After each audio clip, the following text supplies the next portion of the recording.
मेरा नाम रमा कुमारी है। मैं अपने जीवन के कुछ अनुभव आपसे शेयर कर रही हूँ।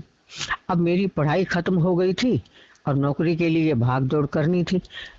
मैंने रोजगार कार्यालय में अपना नाम लिखवाया तो वहाँ पता चला कि क्लर्क के लिए टंकण अर्थात टाइपिंग आनी जरूरी है। तो मैंने टाइपिंग सीखनी शुरू कर दी और साथ में पंचिंग भी सीख रही थी। दोनों स्थान घर से बहुत दूर थे, सो बस में आना जाना पड़ता था।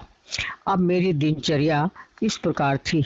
मैं एक प्राइवेट स्कूल में पढ़ाने भी जाती थी, घर में भी ट्यूशन पढ़ाती थी और बच्चों के घरों में भी जाकर ट्यूशन पढ़ाती थी। सुबह 7 बजे स्कूल पढ़ाने जाती थी, दिन में 2 बजे घर आकर खाना खाकर 3 से 4 घर में ट्यूशन पढ़ाती थी। 4:30 बजे से 7 बजे तक मैं टाइपिंग पंचिंग सीखने जाती थी। रात को 8 से 10 बजे तक बच्चों के घरों में जाकर ट्यूशन पढ़ाती थी। मैंने स्वयं भी बीए में दाखिला ले लिया था, सो रविवार को अपनी पढ़ाई के लिए यूनिवर्सिटी जाया करती थी। इस प्रकार मेरे पास बिल्कुल भी समय नहीं बचता था कि मैं दुनियादारी के विषय में जानकारी लूं या घर गृहस्थी के बारे में कुछ सोचूं। इसलिए मुझे दुनियादारी का ज्ञान बिल्कुल नहीं आता था और ना ही आता है। 3 साल मुझे नौकरी पाने में लग गए थे। इसी बीच कहीं कहीं किसी विभाग में अस्थायी रिक्त स्थान यानी टेम्परेरी वैकेंसीज निकलती थी, तो हम लोग रोजगार कार्यालय जाकर उस विभाग का पता मालूम करके वहां साक्षात्कार यानी इंटरव्यू देने जाते थे। मेरी तरह और भी लड़के लड़कियां हुआ करते थे। मैंने अस्थायी नौकरी 2 जगह पर की थी। पहली जगह 1.5 माह तक और दूसरी जगह 3 माह तक, क्योंकि जो व्यक्ति लंबी छुट्टी लेते थे तो उनकी जगह पर अस्थायी कर्मचारी नियुक्त कर लिए जाते थे ताकि दफ्तर का काम सुचारू रूप से चले। इसी प्रकार जब लोग छुट्टी से वापस आते थे तो हमें निकाल दिया जाता था। जहां मैंने 3 माह तक काम किया था, वहां से निकलने के बाद मैं घर पर ही रही थी। 4 दिन के बाद एक दिन मैं अभी सो ही रही थी कि किसी ने मेरे सिरहाने आकर कहा, उठ, तेरी नौकरी लग गई है। मैं झटपट उठकर देखने लगी कि ये आवाज किसकी है और कौन मुझे सूचित कर रहा है, परंतु वहां पर तो कोई भी नहीं था।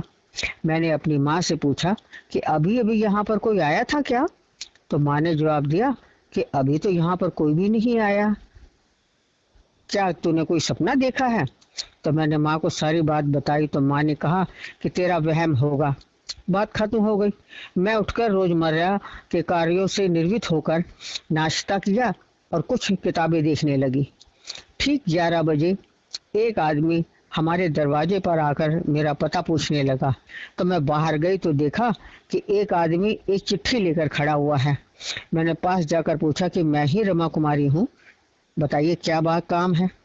तब उस व्यक्ति ने वह लिफाफा मुझे देकर कहा कि आप कल आकर पक्की नौकरी ज्वाइन कर लें। मैं एकदम हैरान हो गई। यह कोई सपना तो नहीं था या मेरा यह भ्रम है अथवा सच है, क्या है ये? तब मुझे समझ में आया कि वो भगवान ही थे जिन्होंने मुझे पहले ही सूचित कर दिया था कि तेरी नौकरी लगने वाली है।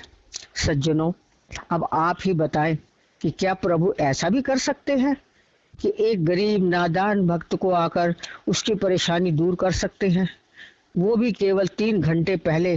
भगवान तो अंतर्यामी हैं, घट घट वासी हैं।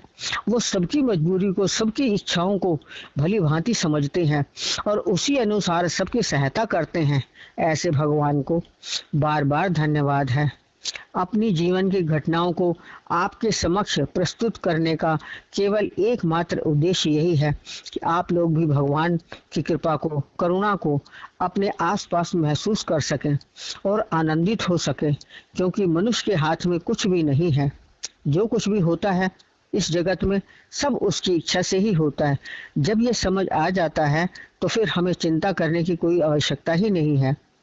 काम हो जाए तो मालिक की कृपा है, ना हो तो भी उसकी ही कृपा होती है, क्योंकि भगवान हमारी जरूरतों को ज्यादा जानते हैं।